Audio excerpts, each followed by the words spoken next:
Apostle Stringer, you're working on a 4-part video entitled, For the Record, the Transitional History of Bible Way Church Worldwide and the International Bible Way Church. In Chapter 1, entitled, The Apostolic Succession of Apostle Smallwood Williams, who was Apostle Smallwood Williams? Smallwood Edmund Williams was the founder, presiding bishop, and chief apostle of the Bible Way churches worldwide. Born in Lynchburg, Virginia, grew up in Columbus, Ohio. At an early age, he had an ambition to become a preacher. However, he had a stuttering handicap. Later on, he overcame that and began attending the American Bible College in Chicago, from which he graduated.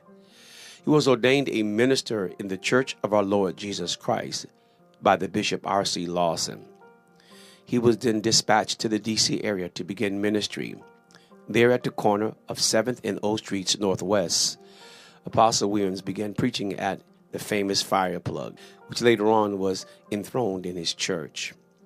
Bishop Williams was a preacher that believed in loving God's people, and he believed in the rights of all men and that they were indeed created equally. He was a great leader. What was the succession plan put in place for Bible Way Church worldwide? It was called the Order of Succession, and the way it would work is that for 6 years, 2 men would share leadership over the organization, resulting in a election process in the 7th year.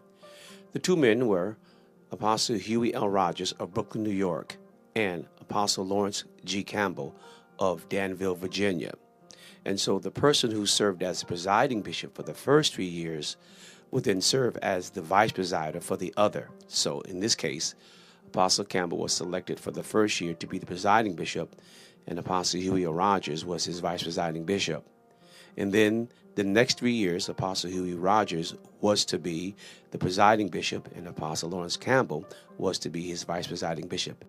Was the plan carried out as he instructed? No, not really. For the first 3 years, things went well because Apostle Campbell was selected as presiding bishop, and Apostle Rogers submitted to the agreement and became his vice presiding bishop. When it came time for Campbell to serve as the vice presiding bishop and Rogers as the presider, as we all agreed and ratified in that assembly, Apostle Campbell said he didn't want to do that, and he abruptly announced that that would be to him a demotion.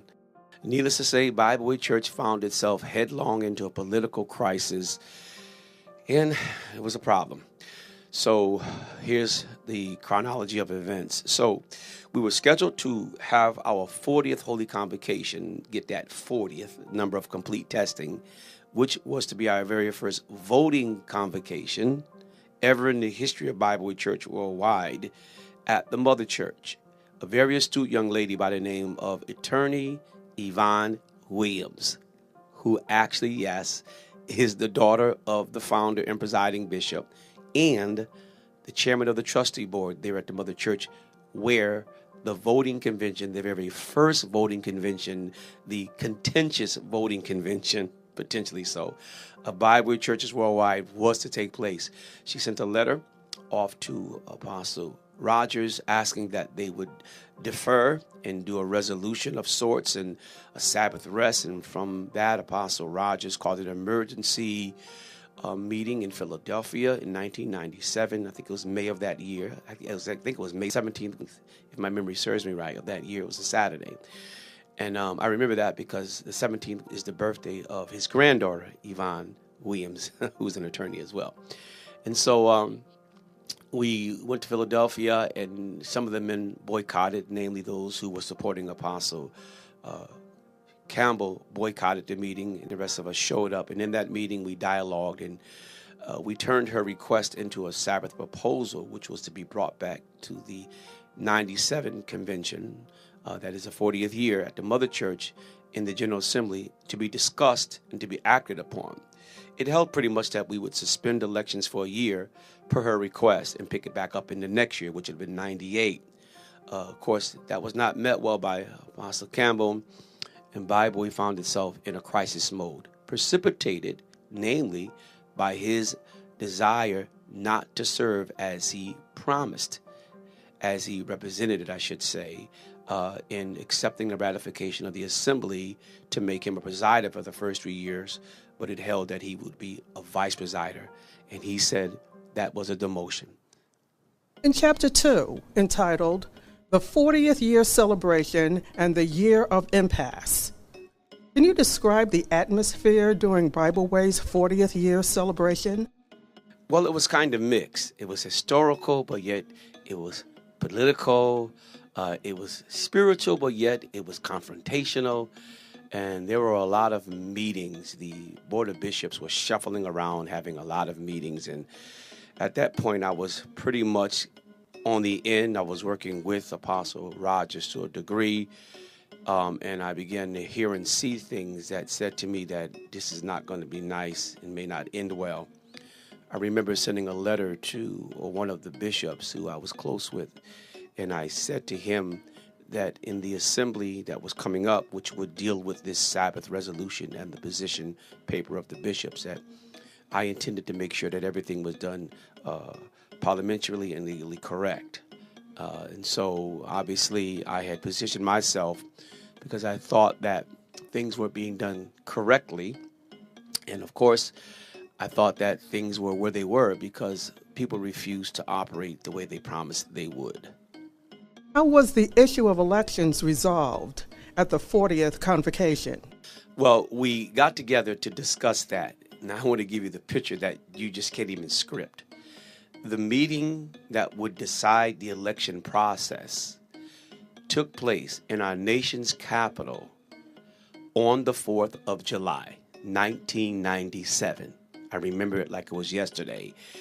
And there were the bishops who held themselves out as the leaders of the organization, because in our Constitution it said the executive board is the highest governing body, and they held that clause up highly. But the problem was we were in a General Assembly, and in our Constitution the General Assembly is made up of all those groups. The executive board has its authority, yes, and it really runs as an executive board, more so between meetings, but when we're in a deliberative body, that is a General Assembly, not so much. Everybody's vote counts. But I guess, when you're a bishop, you think you reign supreme, and I think they had that misnomer working in their heads, but the Constitution spoke differently because our presiding bishop and founder, Apostle Williams, believed in collective leadership. So he centered the authority within the General Assembly when it came to decision making. So we gathered the 4th of July, 1997, at the Mother Church to discuss that. And the bishops presented what they call their position paper. Apostle, I believe it was Showell, he actually read it. And then when he got done reading it, I took to the floor and I asked, what should we do with this? Of course, he says, you do nothing with it. That's our position. But we had hatched a plan that we were going to force it into a discussion and then force it into a vote. And that's what we successfully did. There's actually a videotape of that. Bishop Brian Collins, who's now the General Secretary, and I don't know how we thought to do this because we had never done this before. As he came into that 4th of July assembly, he instructed the videographer to record the meeting. We've never done that before. And so he recorded the meeting. We have a videotape. We had an audio, couldn't quite get our hands on that because they thought that they would take that before we get a chance to get it. But we had the video, and it was transcribed actually, word for word. And it was also played in the court in South Carolina. Quite interesting. But basically, there wasn't any vote. The meeting ended without a vote. And that in itself was simply amazing.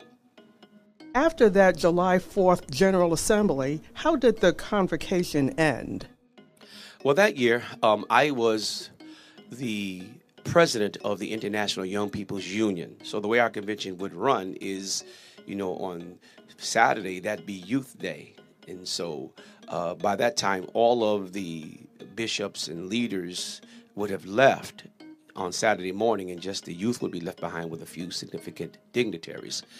And so I was coming from the hotel because in Washington, the arrangement was we stayed at the Hyatt down the street from the Mother Church.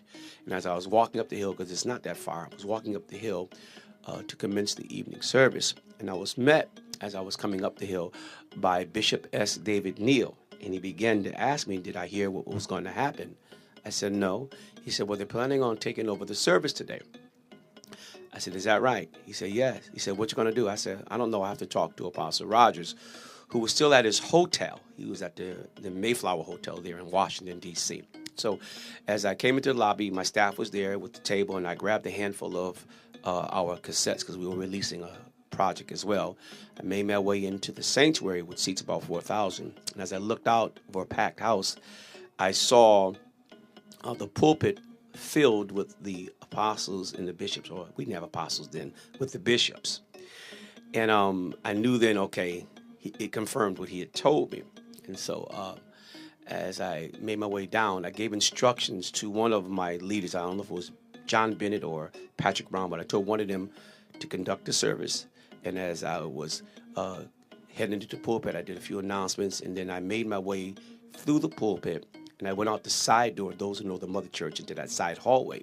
And I made my way down the back way, down the stairs, and up to the offices where Apostle Williams' office is, because I was going to call Apostle Rogers to get instruction while the choirs were singing. And so as I was coming up the stairs, a deacon was coming out of that hallway, coming down the stairs, and said, I'm looking for you. He said, Apostle Rogers is on the phone. So the timing was excellent. So when I got into Apostle Williams' office area, I picked up the phone, and it was the chief. And he began to inquire as to what was going on. Apparently he had heard what the intent was, and I could hear the stress on his voice. I can sense that it was immense pressure on him because things were culminating. You know, he had a sick member in the hospital. He had the pressure of this election, and now he was in the process of trying to decide how to react to their intent to take over the service and the organization. And he says, I think he said to me, what do you think we should do? I said, shut down the service. And he paused. He says, shut down the service? I said, yeah, shut it down. He said, who's going to do it? I said, I'll do it. He says, and he paused again, as he's very deliberate when he thinks. And I could tell his wheels were turning. I can feel the pressure. And he said, okay, do it. I said, fine. Hung up the phone, made my way back down the stairwell. Choir was still singing. As I was coming back in the entrance, the rear of the sanctuary again, Courtney Henry, who's now the general secretary, was standing. I said, Elder Henry, I said, stand right here by the sound technician. I said, when I end this service, you tell him to turn those mics off, and he's to turn them on for no one. He said, okay. And the reason I said that is because we had rented sound, because in the earlier days of the mother church, they didn't have a really good sound system. And so we would rent equipment to get a bigger sound because it's such a large auditorium. And so once he shut those down, whatever was in the building wasn't sufficient to really take over the service. So I made my way down. I came to the pulpit, and all the guys were sitting there. Even Bishop Williams from England, who should have been long gone, was sitting there. I grabbed the microphone. And if you know the way the mother church is set, the pulpit is raised, and you walk down to the front where the communion table is. So I grabbed the microphone, and I walked down the stairs so that when I did what I would do, shut down the service, they couldn't grab the mic right away. It would give the technician time to shut the mics down. So I came down the stairs, and I began to talk to the congregation, and I said to them, you know, Apostle Rogers told me that I needed to shut down the service for tonight to end it early. There's some things he needs to deal with. We need to pray. And so I said some other remarks, and then I offered prayer, and I closed the service.